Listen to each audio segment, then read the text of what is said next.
Буква. Но это как символ Чувашии.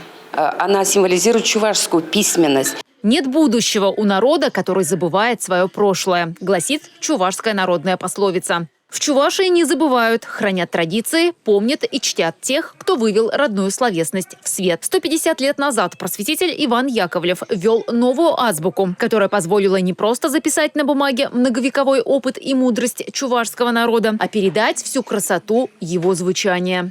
Назрело, наверное, такое время, когда мы должны задуматься о сохранении родного языка любого народа.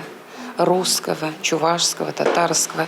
Главное – сохранить свой народ, то есть свой родовой национальный код. Родной язык, он начинается с языка матери, с первого слова «не». Эней, по-татарски «мама». Чтение литературы, изучение культуры родного края, общение в семье и со сверстниками сохраняет родной язык и передает его из поколения в поколение. Можно бесконечно говорить о том, что нужно изучать, помнить, развивать, но только внутренняя потребность каждого продлевает жизнь родного слова. Забыли о том, что язык – это прежде всего коммуникация, то есть это инструмент общения.